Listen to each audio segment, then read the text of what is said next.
Hello, everyone, and welcome to the OnlyLandFans show. My name is Kendall Lejeune, and our guest today is Dave Denniston.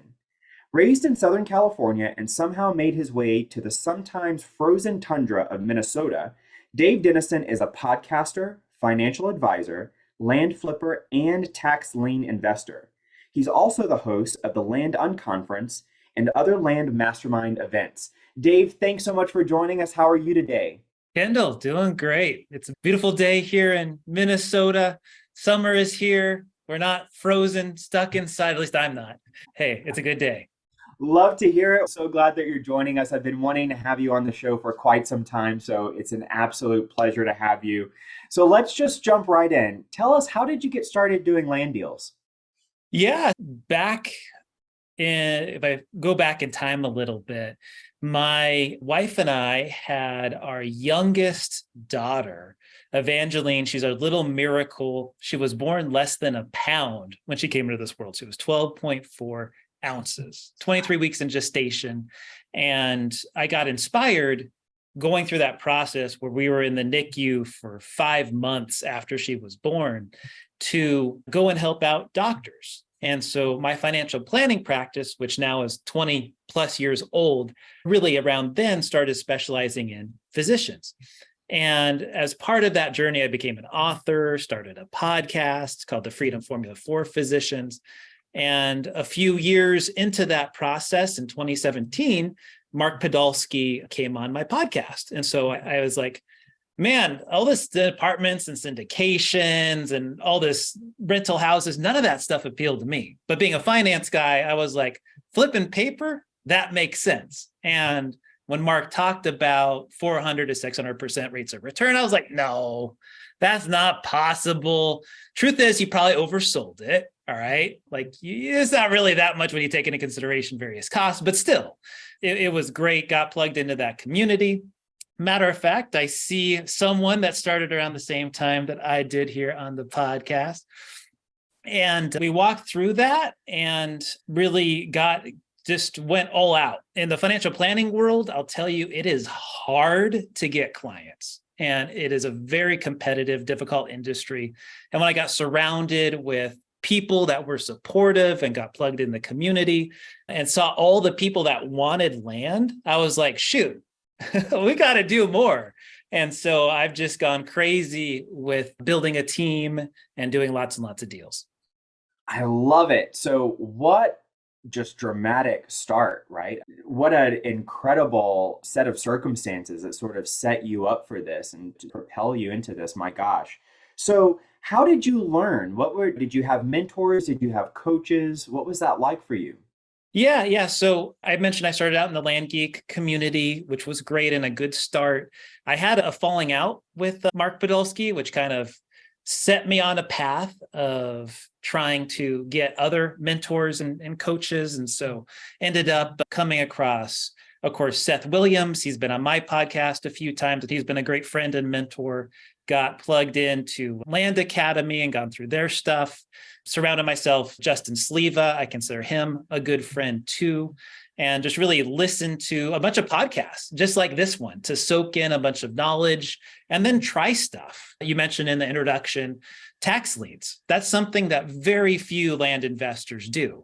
And for me, being in the long game, that's been great for me in my business as another way of acquiring lots besides mailers and texts and tax deed auctions that I've done. So I'm always exploring, always trying, talking to people, getting plugged into the community, having Zoom calls just like this one with other folks. And now I'm leading masterminds and the Land Unconference myself too.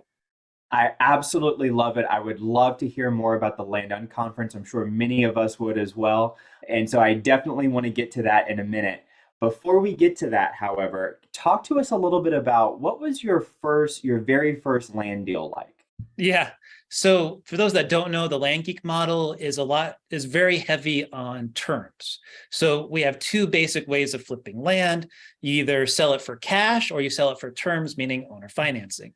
And so my very first deals, I sent out mailers to Pershing County, Nevada, sent out mailers to Costilla County, Colorado, and Klamath County, Oregon were all places that I saw a lot of other land investors doing deals. And the model was follow what other people do. And some of my mailers just straight bombed. Like in Nevada, I got nothing from those initial mailers. But in Colorado, I hit. And so I started early of testing markets, seeing where I could have success, and that proved the model for me. If I didn't test multiple markets initially, I would never have gotten the first deal. And so here I'm sitting on 5 acres in Costilla County, Colorado, as many people have been through the Land Geek model have been through. And I was having a hard time selling it. And so I eventually wholesaled it for a few $100s profit to another land investor. And then I was like, okay, I've done it. This works. And so I started sending out thousands of letters a month and then started getting a whole bunch of deals. So I went from having 1 or 2 to 10, 11, 12, 20 deals a month pretty quickly. Wow, that's incredible. You mentioned something about testing the market and how important that is to your process. We so often see, and I know that as a brand new beginner starting out when I was in the land space, it's so easy to send out a bunch of mailers and you get nothing back and you say, it doesn't work. And so that testing model is so important. Can you talk to us a little bit about how you go about testing markets and how do you choose which markets to test in the first place? Sure. So this is my process. Everyone has something different. Sure. But what I believe is that you have to have enough volume to have a good sample size to get enough things going on.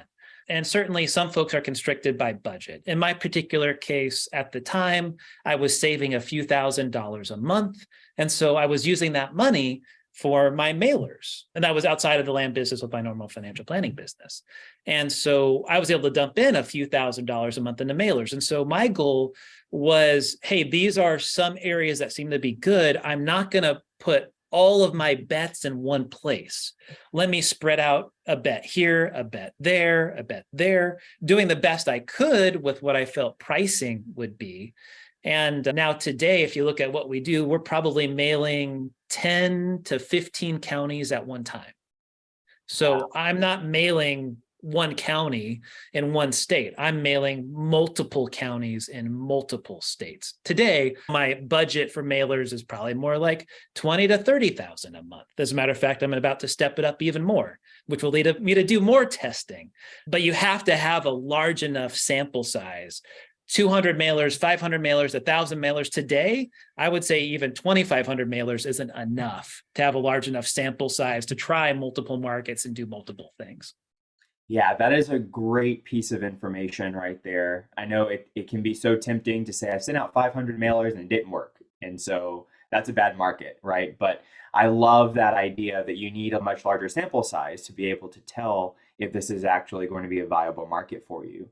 Walk us through the process of how you got from that 5 acres in Colorado to doing 10, 15 deals a month. And were they the similar types of deals that you had been working in, or did you do other types of land deals? Yeah, so a lot of people would call those kind of desert squares. Some are more deserty, some are not.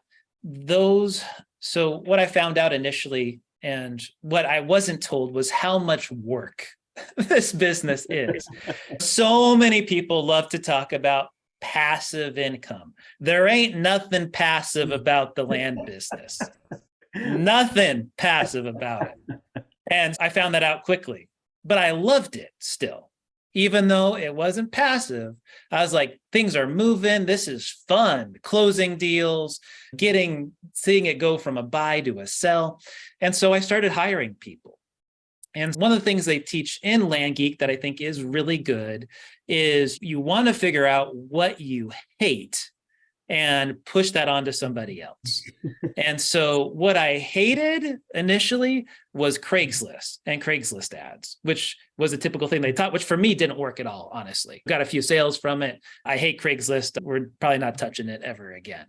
But we had to write ads and post all this stuff. And I was like, there is no way I'm going to spend all that time for so little effort return on my time for doing it. So started out with just a couple of virtual assistants that would help me with Craigslist ads. And then as we did more stuff and I was finding, gosh, I'm working 60, 70-hour work weeks with having my financial planning practice plus the land stuff, what else can I shove off? And so over time, I built more and more of a team with that in mind. And over time, my likes and what I enjoy in the business have shifted some.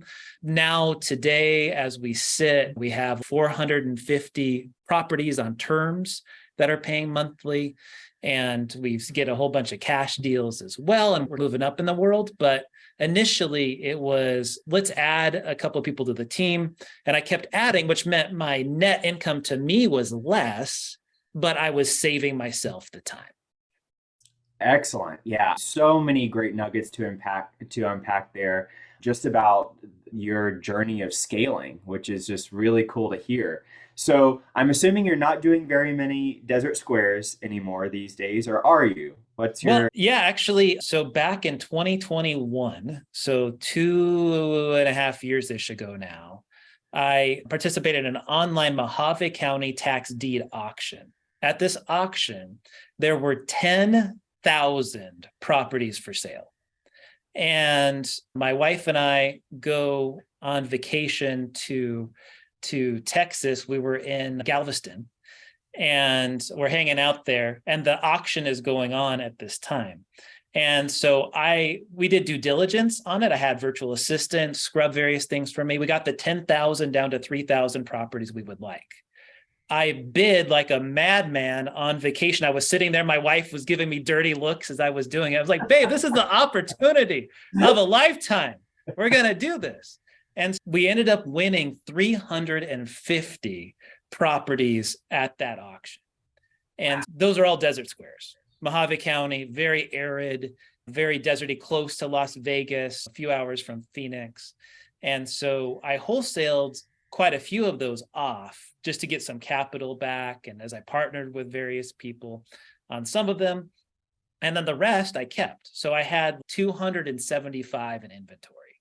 And so we've whittled our way down on that now. I think we're down to the last 40 out of that 300 and something. So a lot of my desert squares are that and part of this too is I put an awful lot of my own capital into all this stuff. And that became a challenge too, of constantly running out of money. I'm sure we could talk more about that and different capital strategies. Now, today, I'm really shifted to where I'm actually not putting a lot of my own money into these deals because it's the most tax efficient thing you could do to not do that. Sure. As we look at how capital intensive this could be. Basically, my goal is, to answer your question, I want to get to about 500 properties on terms. And so we are very close to that goal. And then I don't want to do terms until that falls back down to 400 or 450 or something like that. So just now we're starting to play and move up in the world. I've never done a subdivide in my life. I'm probably not going to for another year or two because of restrictions on what financial advisors can do with raising money and stuff like that. But I am trying to work on more medium-sized deals now. So buy for $15,000 up to $250,000 type stuff. Got it. Now, it sounds like you've given a lot of thought to the strategy of how many properties you want to have on terms. Talk us through, how did you come to that number? Why is it 500? What are your goals with the notes that you're carrying? Yeah, going back to what I said initially, this business is not passive. And what they didn't tell you about is the bookkeeping nightmare that terms properties are. And I had to come to a point as I grew in this business to where I had to decide, what do I want this business to be? And there are some people, some of the guests you've had on your show, like Callan Faulkner, she wants to have a team of 50 people and feed a bunch of mouths and really scale the thing up. Willie Goldberg, he's built a huge team of people. God bless both of them. I decided for me, that's not the business that I wanted to have. For me right now, I have a team of 15. And I said, you know what? There becomes so many more problems when you get, in my opinion, above 20 people. And so I would have to have someone full time managing my notes, if not multiple people. Right now, I probably have someone putting in 10 to 15 hours a week managing the notes, maybe more. And so I just said, you know what? Let's cap this. Let's be grateful. Gosh, you look at what we have coming in now, assuming nobody defaults, we're close to $1 million a year on recurring revenue Oh, in this stuff, which fantastic. that's awesome. Yeah. But I had this conversation with myself is when is enough?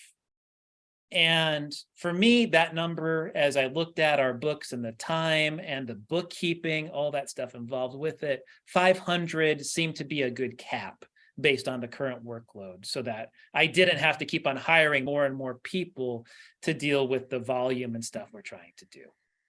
Yeah, Dave, I love that idea. And one of the things that is not a surprise to me, but it's definitely prevalent in everything that you've said so far, is that there's so much intention behind what you do and the decisions you make for your business. And so I love the idea of looking at, okay, when is enough and what type of business do I want to have? Just because I can do it, does it mean that I should do it? And so I really love that idea of being intentional about what you're setting out to do. I know for myself as an entrepreneur, it can sometimes be really easy to say, oh, let's just add more people and scale this thing. But that's very cool to see how deliberate you are in terms of how you're approaching your business and how you're growing your business. And in your bio, it says that you flipped 1,500 pieces of land. What were some of the biggest challenges that you've come across when you're scaling, when you're growing? You mentioned about definitely the bandwidth and the struggle to but keeping people above a 20-person team. But what were some other struggles that you had when you started scaling? Certainly, I think the hardest thing initially is this is your baby, right? You've built this business from the ground up. And there's certain things that are really easy to let go of, like the Craigslist ads, right? That's not letting anyone into my business. There's nothing special about that. But one of the hardest things for me to let go that I had to let go of was the sales. Because here we were at 10, 15 properties a month we were selling, which was great. But then I started running out of time. And I had a sales gal, but I wasn't listing her name on the website. And emails might be coming to both of us. And she is great. Christy has been awesome and such a blessing to me and whatnot. And it was changing my phone number to be her phone number, my name to be her name, and giving up that control of just totally saying, okay, you deal with all of the leads on a go forward basis. And that wasn't like an immediate process, but that was really hard to hit that button and be like, okay, your name is out there now, not mine. You're the face of the company, not me. And so that was really difficult. Another really difficult thing to do that I know I needed to do, because again, we're doing all this volume. There are these deeds that were coming in all of the time for buying and selling. And now that I had the sales off and I'm not talking to people on the buy side as well too, now I'm dealing with all this paperwork stuff, which does any of it take a lot of time? No. No. Is any of it hard? No. But that all adds up, right? Sure. I have to find a notary. I have to do this. I have to do that. And something else comes up. And when I promoted one of my intake managers to be COO, now I'm giving her the ability to sign off on deeds for me. Super scary thing, right? Just if she chose to, she could really jack me over by deeding a whole bunch of properties to herself or whatever. So that really opened up a whole new thing. And now most recently, another hard thing to give up, but I'm working towards, is I hired a fractional CFO, where now they're going to have the ability to start paying employees. So I'm opening up the bank account, which is a whole nother enchilada that my CEO hasn't had to do. And so I'm putting all these people in place so that eventually I'm just on the board of directors and I'm not in the day-to-day stuff of the business. So I've gotten off talking to buyers, I've gotten off talking to sellers, I've gotten off signing deeds, and now I'm working towards the CFO stuff. So I want them to work me out of a job and I can do what I want. Yeah, I think that's a fantastic look into that bit of evolution that you're going through with that. Is it, are you finding that it's just difficult because is it a trust issue? Is it fear? Is it that you like doing the sales stuff, for example? What was it? I think a mix. It wasn't necessarily one thing. It's all of them. Sure. But at the end of the day, wanting to see them prosper and succeed, as well as save me time, drove me to hit the button. Yeah. And letting go of that control of your baby, that's hard. Having someone else be a parent to your child. That's great. No, that's really great because I definitely understand that. And it's when you start diving into like even those deeper points of leadership in your business where you find out all kinds of things about yourself. And that's definitely fascinating. It's definitely fascinating to hear about that. Let's shift gears a little bit. Can you talk about, you mentioned earlier a little bit about capital raising. So, what does your capital raising program look like now? How do you go about raising money for deals? Yeah, I was actually just talking to Pete Reese Oh, yesterday, yeah. and Excellent. we were connecting on a Zoom call, and we were talking about, gosh, what about having a private fund for land investing and whatever? And everything I've ever looked into is when you're doing capital raising of that kind, you have all these SEC requirements and all of the accredited investor stuff that you are so much more legally out there. And so I've purposely chosen not to do subdividing for that reason. I've purposely chosen not to do those kinds of bigger funds or anything because as a financial advisor, I have some constraints on me. What I've done, of course, I used a lot of my own capital.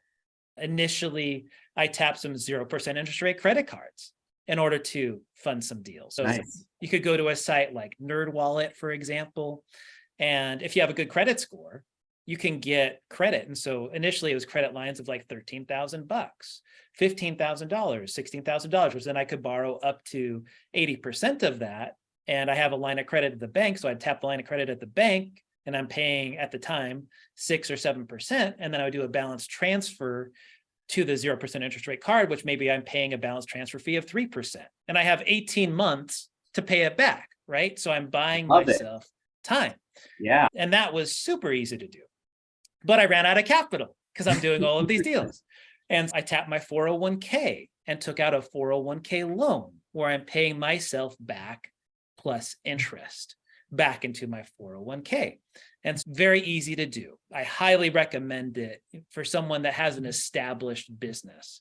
But I always go back to use your own money first, prove the model, have revenue coming in, and then start exploring this other stuff. Have a track record of success so that you're not screwing yourself over by taking a home equity line of credit or building up credit card debt on sending mailers or something like that, that really could put you in a horrible financial position. So disclaimer to all of that, right? Then the other thing I did is I partnered with other land investors and friends and family on specific deals where we did equity splits.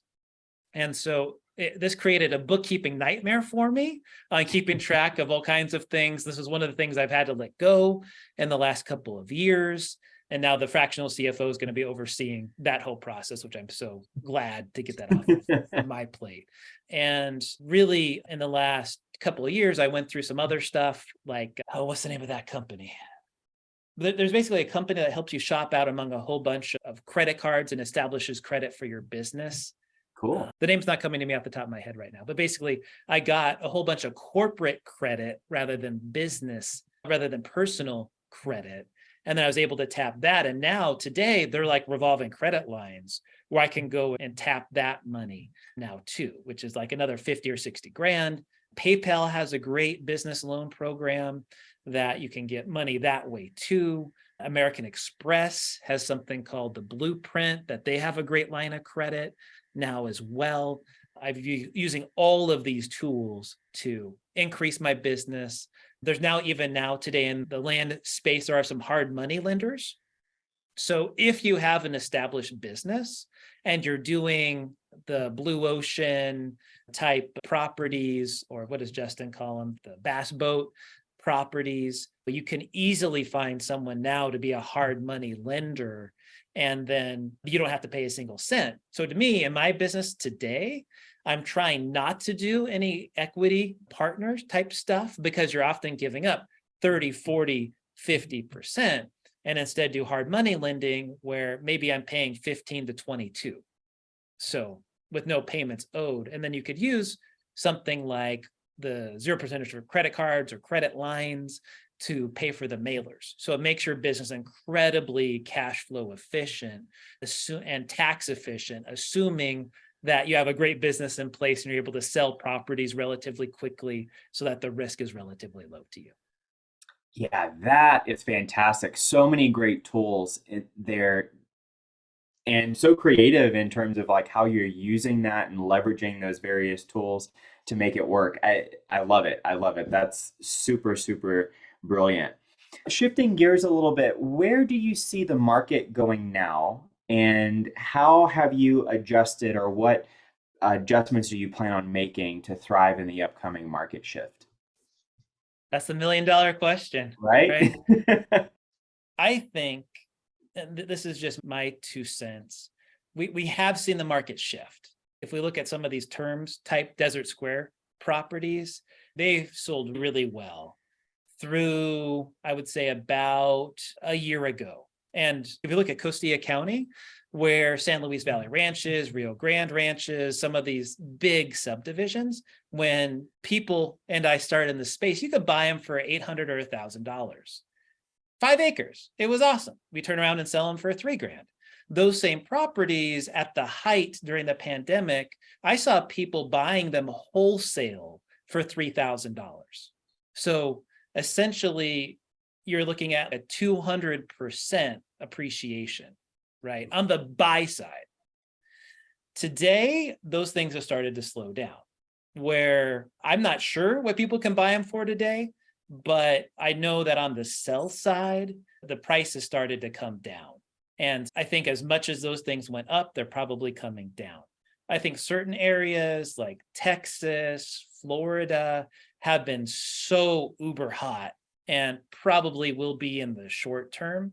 I suspect a similar trend might follow as people stop moving out of California and some of these high income tax states, that we've seen a big flight of people with money to where you live in Austin, Absolutely. the Elon Musks of the world. Yes. So I think that capital flight and relocation flight will slow down.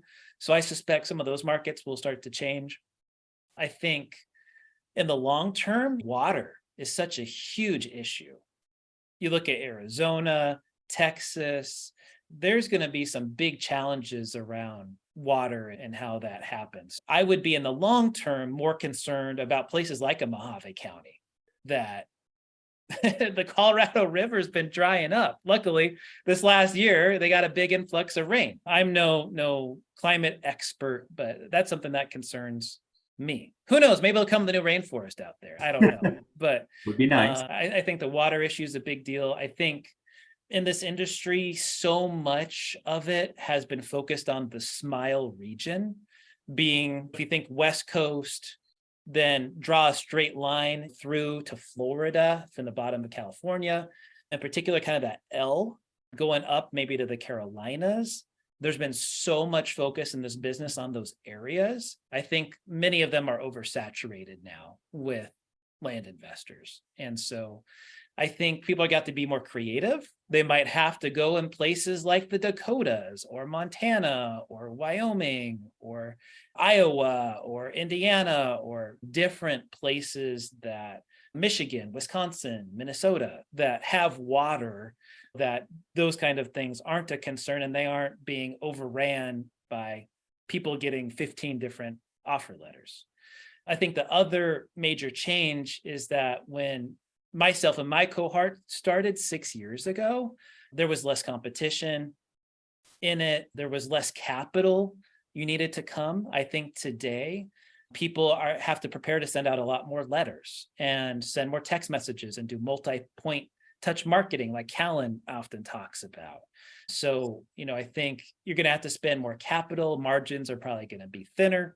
But despite everything I just said, there's still opportunity. and there will always be opportunity. You look at house wholesaling. How many house wholesalers are there out there? So Plenty, many. plenty are still making money. Yes. But they have to invest a lot of capital. The margins are thinner on that, but you can still run a great business and make it work, but it takes more capital and more time and more being smart about it. Whereas 6 years ago, you could throw out a mailer with 1,000 and you might get 10 people, 10 properties at once. That ain't happening today. And I don't think it's going to be happening that way in the future. I think those golden days are gone and we're in a new golden age that's going to be building brands and really focusing on the customer experience and focusing on different areas of the country. That is really fantastic insight. And I'd love to dig more into someone's listening to this and they say, what do you talk about? What do you mean building brands? Talk to us about your approach to that. Yeah, I'm no marketing guru, but intellectually, I like trying stuff. For example, with my company, we've purposely put money in stuff that we know is going to lose money for us, but it builds credibility and it builds the brand. So I've tried doing Facebook ads out there to increase. I was hoping to sell properties, but was okay if we didn't. We've built up a good YouTube channel with a lot of great property videos on there and educational videos to educate not people like you and I, but the retail buyer on, hey, here's what you should watch out for. We've put a lot of money and effort into collecting testimonials, video testimonials from people. We started a podcast called Land Stories.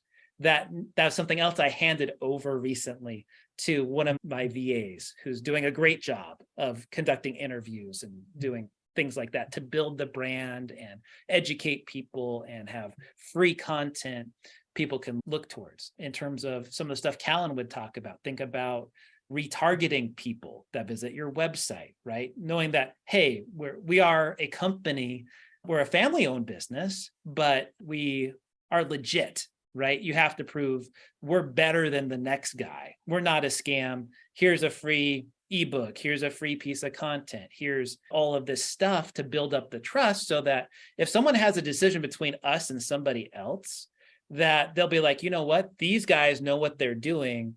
I've read their blog post. I've seen their videos. Oh, I saw this testimonial. These guys are legit. I would rather go through them than this company that's barely returning my phone calls. They don't have any of that content that other people do.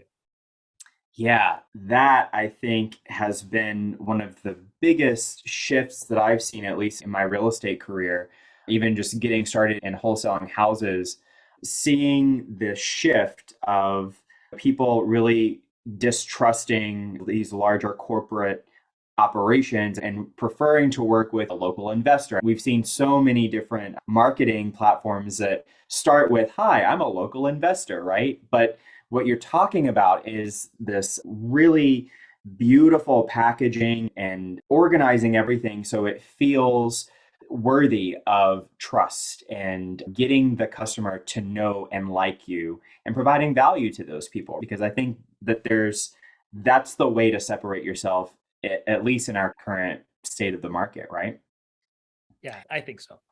Yeah, really good stuff. So, what would you say? I think that there are so many people that may be listening to this that are brand new and they're like, oh my gosh, I just wrapped my mind around how to pull lists and then how to skip trace them. And now I've got to think about this marketing and creating new ebooks and all this other stuff.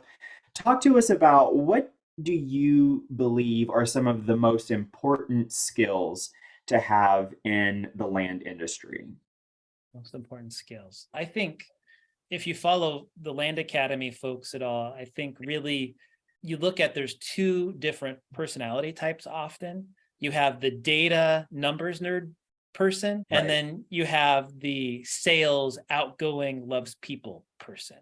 That can be one combined into one set. For me, being a financial advisor, I'm not the best salesperson in the world, but I have some of those capabilities from my training. But I also obviously have a love for numbers and spreadsheets and data. And so for me, I was a unique situation, I think, in being able to combine both of those skills together that some people might be more that way or more that way on those two skill sets. So I think partnering with folks for many people could be very important to their success. Because if you're the data numbers nerd and you hate talking with people, you have a cap on where you're going to go in this business. If you're not a numbers person and you hate spreadsheets and you're not very good at them, but you love people, you also have a cap on how much you could do because you can only get out so much data out there.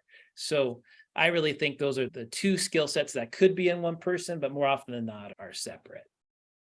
Yeah, I think that's one of the things that I love so much about this industry is that it really can be a team sport. There's so many opportunities to network, build together, and collaborate together. And it's something that I think is really unique, especially, at least in my experience, I don't see that much in the single family house sector, which is one of the reasons that I really love land so much, is because you do see that collaboration. So that's fantastic.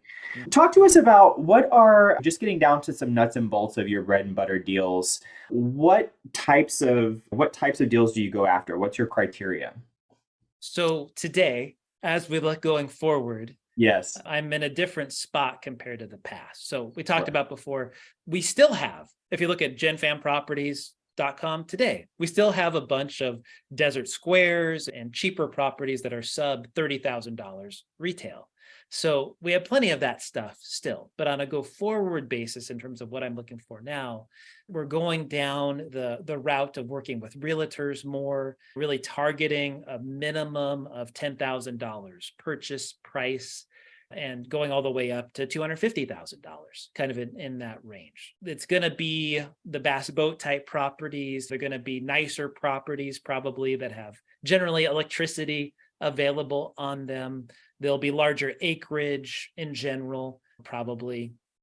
It could be 1 acre and above, right? If you can have a property that's an infill lot, I'm not going to say no if the realtor tells me it's worth it. I would say 1 to 200 acres is where we play, focusing on mostly the Midwest and the Southwest. So Arizona, Colorado, New Mexico areas, as well as Nevada, and as well as Florida. So that's the thing. I'm not doing East Coast. I'm not doing the Pacific Northwest or Alaska or Hawaii or Montana or Wyoming at this time.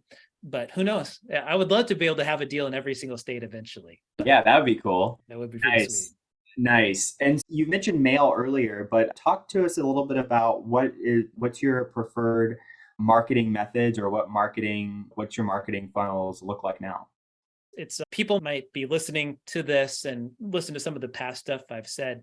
And I just want to throw out there, if you didn't pick this up yet, I strive to break things and see what works and doesn't work. And we fail often with doing what we do. And I'll put time and money and resources to figure it out. So primarily, the major thing is what I started out with, which is mailing. So mailing has been great to us and done wonderful. And I then layered on top of that, doing the tax deed auctions and tax liens. So I'm still doing those today when I can find the right opportunities for them. With the tax liens, I'm looking to acquire more expensive properties versus the cheaper stuff now for my company. And then on top of that, we've now layered in texting in the last year. And honestly, texting has been one of the biggest frustrations for us at this point. We've taken the course through. Callan's awesome. She's super giving, does great education. In my case, I let the staff have at it. So I let them fail. I said, okay, I wanted to learn enough to know the basics. You guys go for it.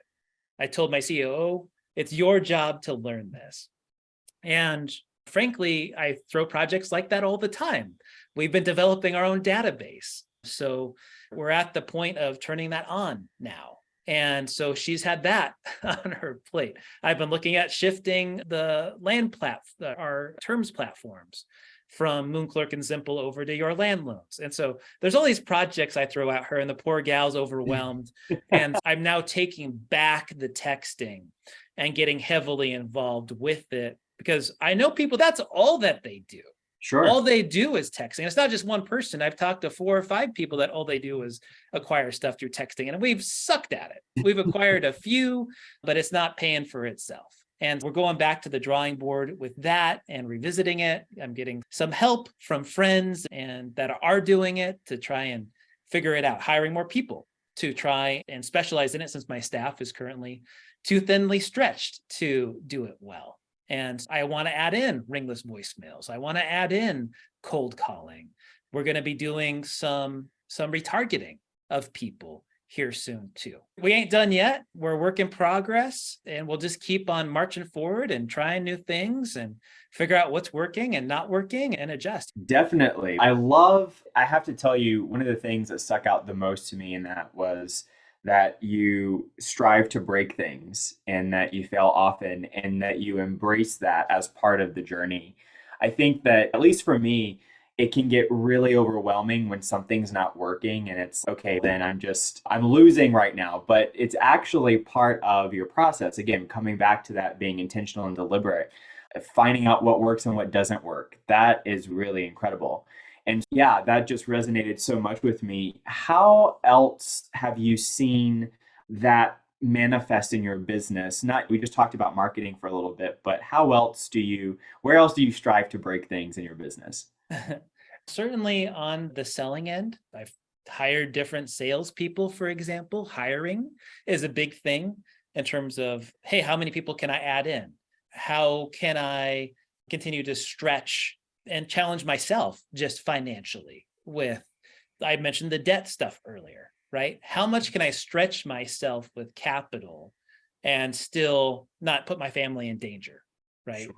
How can I go to a new market, try a new size, be willing to fail at thousands and thousands of mailers in order to acquire something and then learn from it? Trying different realtors, right? I don't know which realtor is going to be good. As much as you can interview them or get referrals, you don't know who's going to be good and not. So testing different realtors, testing different photographers, split testing neutral letters versus blind offers, split testing color versus black and white, right? What works? You have to test it and be willing to lose money to figure out what works the best. And it takes capital too, right? Like getting back to what we said initially, you have to have a large enough sample size, right? If you're going to send out 1,000 mailers and do 500 black, 500 color, that's not a good enough sample size to know whether or not that worked. You have to be able to send it over tens of thousands in order to have a large enough sample size to make it. Same thing with employees, right? As much as you can interview people and put them through tests and processes,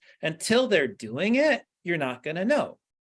So I hire multiple people at the same time to see who's going to break, who's going to succeed, right? And the ones that do the best, guess what? They stay on. The ones that don't make it, they go away. That's just how it goes. So That is fantastic. And I have to tell you, I've interviewed so many people, and you're one of the first people that have at least expressed how willing you are to stretch and how willing you are to, for lack of a better word, break things. How, if someone's listening to this and they may be risk averse, or they're saying, oh, the whole purpose of doing this is to make money. I don't want to lose money. I look at losing money as a fail.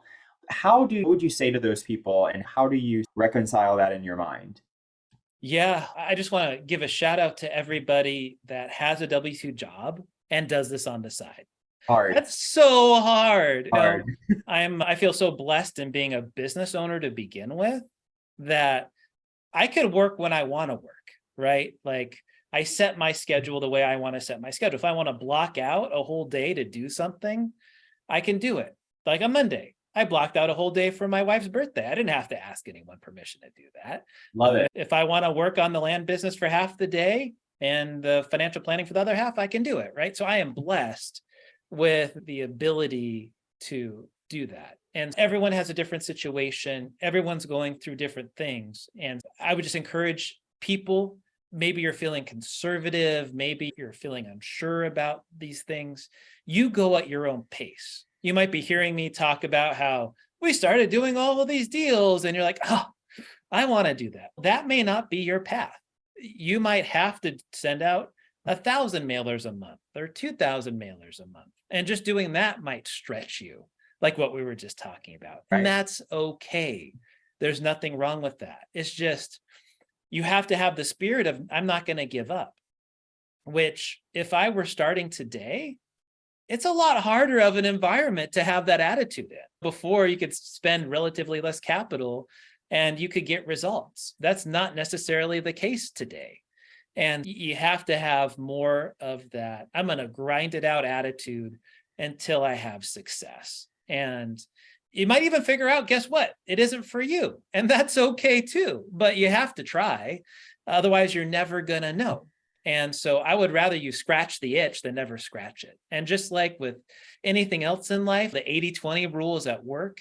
80% of the people that start probably aren't going to make it. Sure. But Absolutely. 20% probably will. And of the 20%, there's an elite 20%, right? The 4%. And those are the people that I want to be around. And that's why with the Landon Conference and the masterminds and that kind of stuff, I'm trying to help facilitate those environments so that as 4%ers and 1%ers that really want to do stuff can collaborate together. I love it. So tell us more about the Landon Conference. As I got kicked out of LandGeek and really wanted to have community, and Joe Schmidt, Amy Breezale, amazing people that had started a little earlier than I did. They had this Facebook group. So shout out to Joe and Amy. They are awesome. Been in this business for a long time. I really give them the credit for the Landon Conference, because if I didn't start there, then this may not exist today. And so they welcomed me with open arms. There's 20 or 30 experienced land investors in this Facebook group. And every month they'd have a call. And Joe and Amy weren't charging anything for this. There was no ulterior motive. They weren't trying to sell a course. They weren't trying to do anything. They just genuinely wanted to help people and us help one another, which for me, again, set the tone for how I wanted to run things. And so I said to Joe, I can't make these monthly calls. It's conflicting during my family time. How about I put on a live mastermind here and we can get together and hang out? And so starting in 2019, I did that annually. COVID during 2020, we had a Zoom meeting. As a matter of fact, the in-person mastermind was supposed to be like March 23rd of 2019, just as everything, or 2020, just as things were going all shut down. Are we going to do it or not? Oh, we're still going to do it. And then things got worse and worse. No, it didn't happen. And then every year since I had it. And so in 2022, we had the latest version in my new office space. And here we have all these great, wonderful conference rooms that I get for free as part of the rent. So there's 5 conference rooms.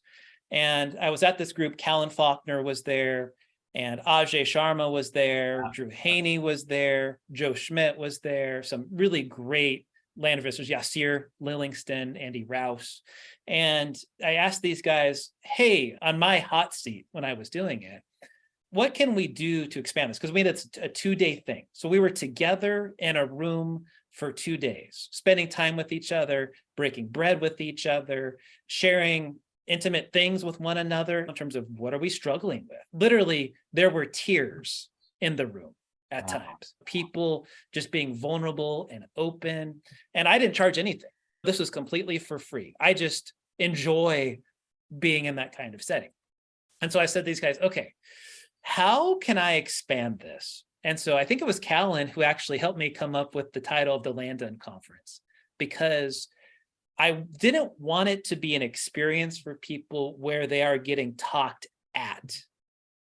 I want this to be an experience where we get talked with. And we came up with, okay, we want experienced people that have been in the business at least a year or two, recurring revenue of $100,000 or higher in the business, or just revenue $100,000 or higher in the business, so they're not brand new. And put together a landing page. I got together with Seth, Justin Sleva, Callan, Jason Woolbrink, and asked them to help me be moderators. And I said, I want to make this really reasonable. Justin told me you should charge $1,000 or $2,000 for it. I was like, no, we're going to start out cheap. I've never done this before. I have no idea. I want to get 50 people there. And so we did it I charged anywhere from $150 up to $700 for the 2-day event. a Wow. 2-day event. Talk about And value. My gosh. so we sold out within a month or two, with especially Seth being an amazing person that he is. He helped just put a Facebook post out there and people came.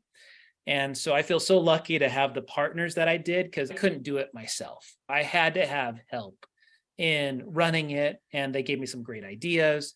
Ultimately, the buck stopped with me, but we had a great time. We had it in May, and when I then put it out there to everybody there, I doubled the price practically of the conference. So the minimum was like $700 up to $1,300 or $1,500 or something, which is still really cheap for a 2-day event. Yes. And it sold out within 2 weeks for a whole year ahead of time. And so I was just blown away. I got so many kind emails from amazing people that their lives were touched and changed. And it was just awesome. And so people are like, "What are we doing it again?" And I'm like, guys, I can't do multiple 50-person conferences a Not year, easy. Yeah. because it honestly, at the end of the day, from the first one, I made like $1,500. That was my net. And Yeah. then I gave away $2,000. So I was actually in the negative. There's other things I'd rather be doing with my time that make me money and time with my family, as much as I loved it. So I said, we're gonna do that once a year. But then I said, what if we did smaller, more intimate, even more exclusive events? And so that's when I started this idea of the mastermind. So in January, we're doing a 10-person mastermind in Puerto Rico on the beach, a week long. I get to get away from Minnesota from January 28th through February Smart. 3rd. Yes, yes. Strategic. And I love it. and we're going to have a great time. And we're probably going to do more, talking with Seth and Callan about doing one in late October, a mini version, which the price is going to be a lot higher for this event than any of the others.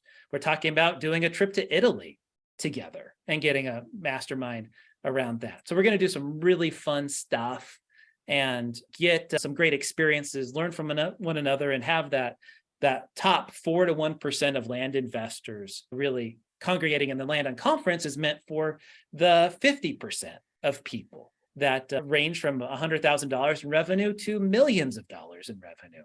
And both are great experiences. I'm looking forward to doing more and more of this because I love it, but I do actually want to make some money in the future from this thing. Yeah, I definitely get that. I'm such a huge believer in that there really is magic that happens at masterminds, and you get people in the room and collaborating and sharing. Truly remarkable things happen. At least for me, just being able to hear what else is possible and hearing what other people are doing in their businesses, that alone is just remarkable. And so that sounds like a very powerful set of events. That's very cool. That's very cool. Mhm. What, in your opinion, what is something that no one or very few people are talking about in the land space that you think we should be talking about right now?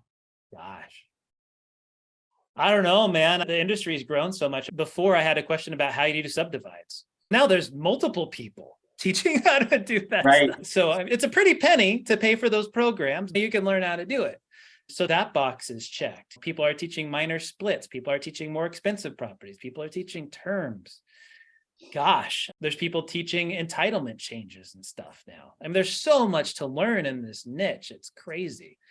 What else is there? I guess really international, right? What if we want to do this in Canada or Mexico or New Zealand or other countries? I think that's the part that hasn't been discovered yet. And Yeah. that's because I think of data access. I've never looked into it, but to me, that's the next big thing for people to overcome. Because here in Right. the US, I think I don't know. What do you think, man? What would you say? I don't know. You're right. I think that there are just tons of really successful people teaching and have really great content out there. I'm always a nerd about things like business culture and just organization and business leadership and mindset. So I love hearing those things when it's blended into the scope of what we do in the land space.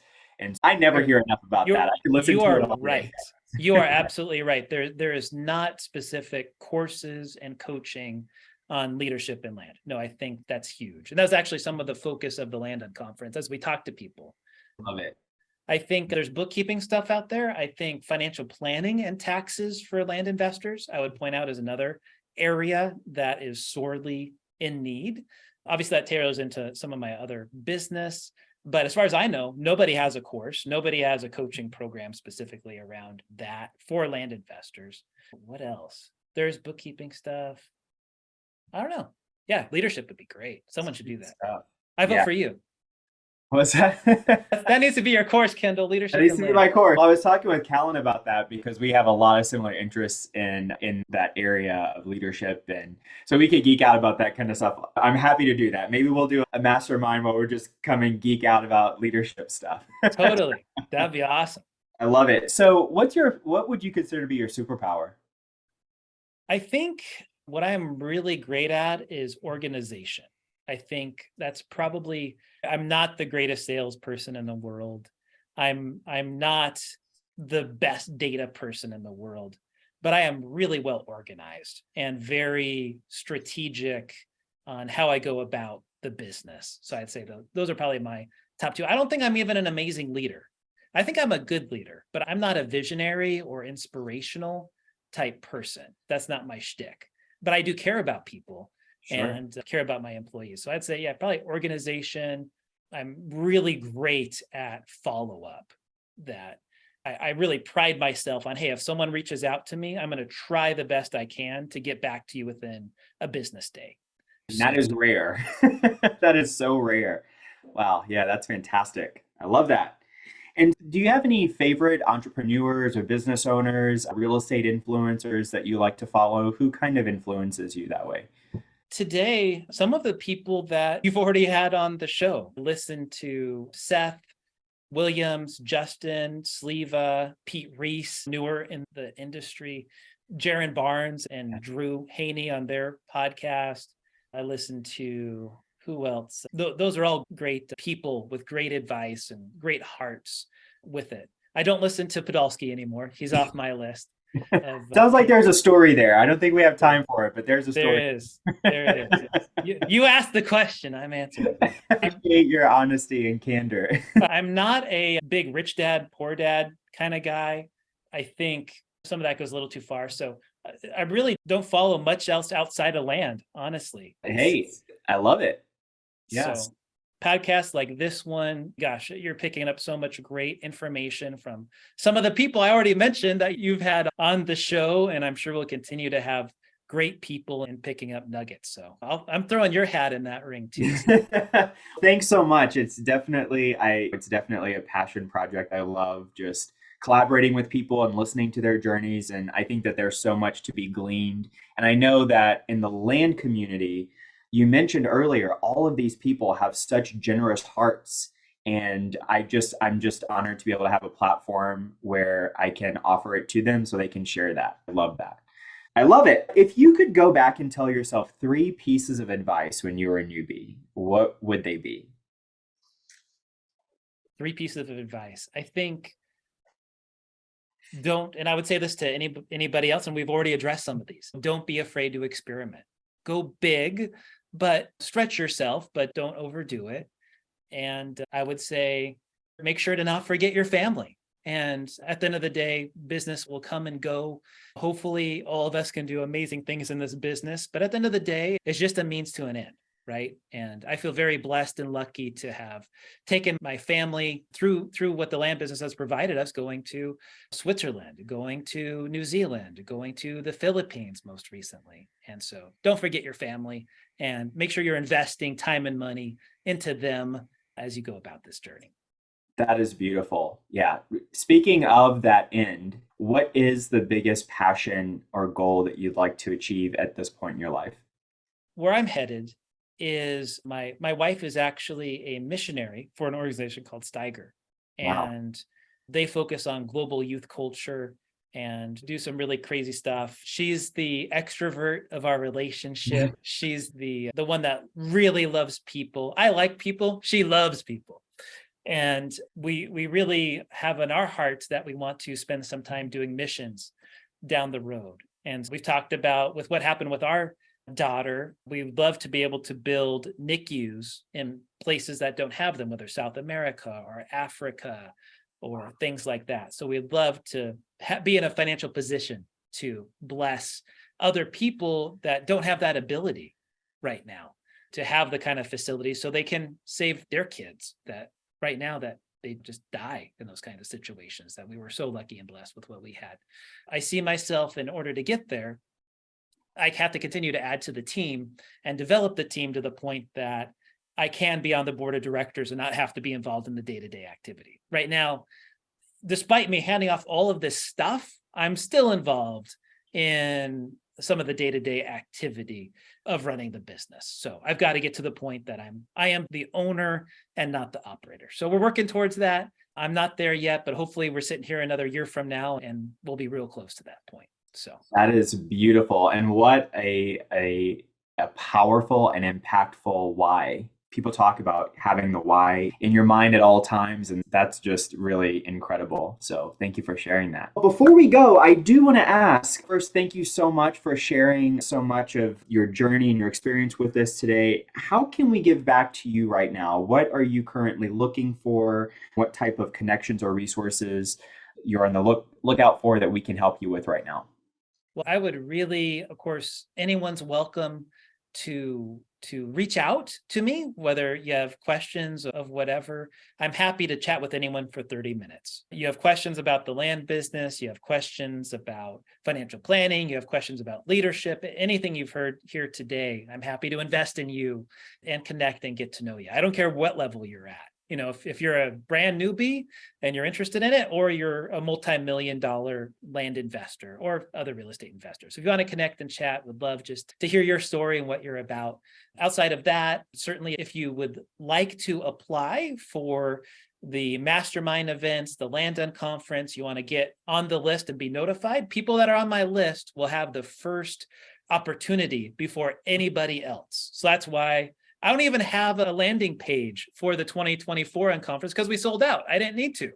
It was all through email and stuff that people sold it out. So if you go to landunconference.com, that's a great place. You can click it was for the May 2023, but if you click on the apply now button, that'll take you to an Airtable application that you need to fill out all of the information. Everything is required there.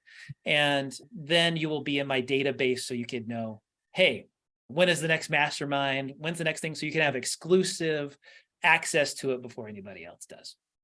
I love it. I love it. And how can people get in touch with you if they need to get in touch with you? Through that website, landunconference.com, or landunconference.com is a great way to go. When you fill out that application, there'll be an email from my assistant, Robbie. So his email is assistant@daviddenniston.com. Robbie has my schedule. I'm a busy guy, connect with a lot of people. And obviously with all the businesses and stuff that I'm running, I'm happy to make time for folks, but I prefer not to get emails directly myself. I'd rather it go through Robbie so he can direct people accordingly. Excellent. Excellent. Thank you so very much, Dave. This has just been such a wonderful visit. Thank you so much for joining us today. Thank you everyone for joining us. Thank you. Be great. Have a great week, and we'll catch you on the next one. Take care. Bye-bye.